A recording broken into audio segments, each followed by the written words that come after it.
한국에게 3대 0으로 완패한 후에도 태국 축구협회 회장은 미소를 지었다. 이번 경기는 단순히 승부 결과를 넘어서 태국 축구계에게 더 큰 의미를 부여하게 되었는데요. 이 내용 YT뉴스와 함께 자세히 다뤄보도록 하겠습니다. 한국과의 경기는 태국 역사상 최고 시청률을 기록하며 수백만 태국 국민들이 이 대결을 관람했습니다. 손흥민의 활약으로 얻은 추가적인 경제 가치는 수천억을 상회합니다. 한국이 승리했음에도 불구하고 경기장에서는 승자의 오만함이나 패자의 무기력함을 찾아볼 수 없었습니다. 이번 대결은 한국 팬들과 태국 팬들에게 모두에게 뜻깊은 경기였습니다. 그동안 한국이 중국을 비롯한 후진국 팀들과의 경기에서는 승리를 하더라도 불쾌한 뒷맛을 남겼습니다. 특히 중국과의 경기에서는 소림축구로 인해 한국 선수들이 부상을 입는 등의 더러운 플레이가 있었으며 패배에 대해선 부정적인 반응이 있었습니다. 이에 대해 상대 언론들은 한국이 심판을 매수했다거나 한국의 선수들이 주전이 아닌데도 풀스쿼드로 나왔다는 등의 비난을 퍼붓으며 한국 대표팀을 비난했습니다. 이러한 패배자의 조잡한 행동으로 인해 한국 팬들은 중국 대표팀과의 친선전이나 이벤트 매치를 원치 않는다는 반응을 보였습니다. 하지만 그에 비해 이번 태국과의 경기는 그동안 아시아 지역 예선에서 쉽게 보기 힘들었던 스포츠 정신을 찾아볼 수 있었습니다. 태국 선수들이 거친 파울을 하지 않은 것은 아니지만 이것은 약팀으로서 강팀을 잡기 위한 전략적 파울이었다. 무엇보다 선수를 부상 입히기 위한 의도는 없다는 것에서 그 차이점이 있습니다. 그리고 그동안 한국을 상대로 두 줄 수비만 펼치면서 지루한 경기를 보여줬던 다른 팀들과는 달리 태국은 역습 형태는 취하되 경기 끝까지 전방 압박을 포기하지 않았고 심지어 스코어 차이가 벌어지고 패배가 사실상 확정된 상황에서도 끝까지 공을 쫓는 승부욕을 보여줬습니다. 한국 팬들은 태국이 비록 피파 랭킹 100위권 밖에 있는 팀이지만 현대 축구를 주도하는 그 트렌드 전술을 잘 이해하고 있고 상위팀을 상대로도 물러서는 모습을 보이지 않고 있기 때문에 과거의 박항서나 최근 신태용 감독이 이끄는 베트남과 인도네시아처럼 동남아 지역에서의 강호 축구팀으로 떠오를 가능성을 지니고 있다는 의견을 보였는데요. 실제로 태국은 바로 직전 경기에서는 한국과 비기며 이변을 연출하기도 했었고 그렇기 때문에 3대 0이라는 패배에서도 태국 팬들은 자신의 선수단을 향해 기립박수를 쳐줬던 것이었습니다. 이번 태국전은 경기 전이나 경기가 끝난 후나 훈훈한 장면들이 연출되면서 한국 팬들을 흐뭇하게 만들었습니다. 무엇보다 현지 태국에서 손흥민을 향한 인기와 그 환호성은 엄청났는데요.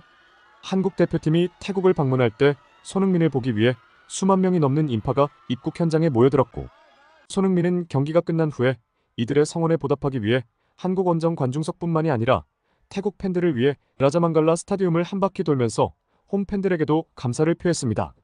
이런 대패에도 패배감에 빠지지 않고 의연하게 상대팀을 향해 박수를 보내줄 정도로 현 태국 축구계는 그만큼 분위기가 좋다는 뜻이 되는데요. 이렇듯 최근 태국 축구계를 올바른 방향으로 이끌어 나가고 있는 것이 바로 태국의 축구협회장 람삼 회장입니다. 람삼 회장은 태국 축구협회 최초의 여성 회장으로 축구를 대하는 진중한 태도와 선수들을 향한 전폭적인 지원으로 팬들의 지지를 받고 있고 이번 경기 시작 전에도 람삼 회장을 지지하는 태국 팬들의 대형 걸개가 걸린 것을 확인할 수 있었습니다. 이런 모습을 보며 팬들과 언론은 람삼 회장과 대한민국 축구협회장 정몽규를 비교하며 두 사람이 달라도 너무 다르다는 평가를 내리고 있습니다. 정몽규는 아시안컵 도중 있었던 손흥민과 이강인의 갈등을 오히려 기회로 여겨 자신을 향한 성난 대중들의 시선을 다른 곳으로 돌리는 데 이용했고 그 이후에도 여론이 잠잠해지지 않자 모든 책임과 대답을 회피하며 팬들 앞에 모습을 드러내지 않았습니다. 심지어 저번 태국과의 홈경기에서는 경기장 측 경호원으로 보이는 사람들이 정몽규 아웃을 외치는 깃발을 무력동원해 팬들의 손에서 강제로 빼앗아가 큰 논란이 일기도 했는데요.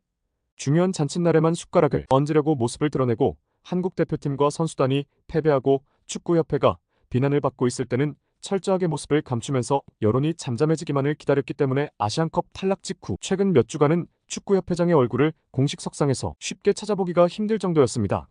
하지만 태국의 람삼 회장은 이번 패배 이후에도 선수들을 취재하는 믹스트존에 직접 나타나 팬들과 소통하는 모습을 보였고 이에 대해 한국 팬들은 참 비교된다는 반응을 보였습니다. 스포티비 뉴스는 누원판 람삼 태국 축구협회장의 남다른 파격 행보를 전했는데요. 태국 축구대표팀이 26일 한국과의 홈경기에서 완패한 뒤 벌어진 일이었다.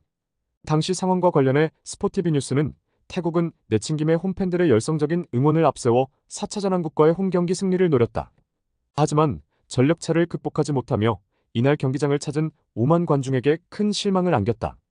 이에 태국 축구협회장 누얼판 람삼이 나섰다라고 전했다. 이어 마담팡이라는 별명을 갖고 있는 람삼 회장은 경기 후 태국 선수단과 함께 태국 서포터 앞에 섰다. 이어 태국 서포터들의 목소리와 응원을 함께 경청했다. 대패를 당한 직후였기에 회장으로서 쉽게 나서기 힘든 자리였다. 하지만 팬들의 소리를 직접 들으며 소통했다라고 했다. 그러면서 람삼 회장의 특별한 행보는 자연스레 축구 팬들 사이에서 대한축구협회 정몽규 회장과 비교되고 있다라고도 지적했다. 자신들의 안방에서 당한 3대0이라는 패배 스코어는 팬들 입장에서는 납득하기 힘든 것이나 그럼에도 불구하고 여전히 태국 팬들이 선수단과 협회에 무한 지지를 보내고 있다는 것은 바로 태국 축구협회장의 이런 진중한 모습과 태도에서 비롯된 것이라고 볼 수 있습니다. 또한 비록 경기장에서 원하는 결과를 얻어내지는 못했지만 태국 입장에서는 이번 한국과의 경기로 그보다 더 수십 배의 가치 있는 부가적인 경제 효과를 창출해냈는데요. 아시아 최강팀 한국과 세계적인 월드클래스 손흥민이 태국에 방문한다는 것은 쉽게 보기 힘든 일이고 무엇보다 직전 경기에서 그 한국과 비겼을 정도니 전 태국 국민들이 축구 열기에 빠져 있었습니다. 그렇기 때문에 한국 태국의 4차전 티켓값은 비공식 채널에서 무려 10배나 뛰었고 5만 명을 넘게 수용할 수 있는 태국의 라자 망갈라 스타디움이 만석이 되었던 것이었죠. 이 경기는 태국에서 역대 최고 시청률을 갱신했을 정도로 모든 국민들이 이번 대결을 생중계로 지켜봤고 그로 인해 파생되는 홍보 효과와 부가 수익은 상상을 뛰어넘는 것이었습니다. 그리고 이로 인해 자국 축구에 대한 국민들의 관심도도 어느 때보다 더욱 높아질 수밖에 없고 이를 바탕으로 앞으로 태국 축구가 발전해 나갈 수 있는 엄청난 추진력을 얻게 되는 건데요. 결국 축구 후진국 팀이라도 그들을 이끄는 지도자의 역할은 앞으로의 운명을 180도 뒤집을 수 있습니다. 그러나 아시아 축구 최강국 팀이라도 지도부가 무능하다면 선수들이 뛰어난다 해도 계속해서 실패를 거듭할 수밖에 없습니다. 한국축구협회는 이번 태국전 대승으로 팬들의 큰 만족과 함께 자신들에 대한 비난도 어느 정도 사그라들 것으로 예상했겠지만 현실은 아마도 다를 것입니다. 한국 축구의 미래를 위해서는 현재 황금 세대를 놓치고 있는 축구협회의 무능한 지도부를 책임져야 한다는 것이 팬들의 주장입니다.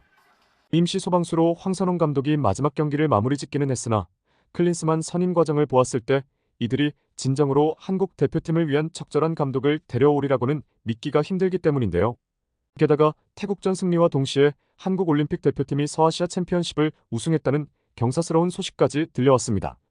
작년 20세 이하 월드컵에서 한국 유망주들의 선전부터 이번 대회에서의 우승까지 날이 갈수록 훌륭한 재능들이 쏟아지고 있지만 현재 축협은 이강인과 김민재, 손흥민과 황희찬 같이 세계적인 무대에서 뛰는 선수들이 즐비한 황금 세대마저 무능한 행정으로 모두 망쳐버리고 있는 상황인데요.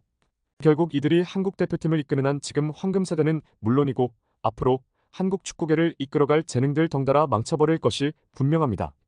그렇기에 한국 팬들은 이번 태국전 승리에 안주하지 않고 여전히 목소리를 높여 이들을 몰아내기 위해 여론을 하나로 모을 필요가 있습니다. 이상 소식을 마치겠습니다. 구독과 좋아요 눌러주세요. 댓글창은 항상 열려 있으니 소중한 의견 많이 부탁드립니다. 감사합니다.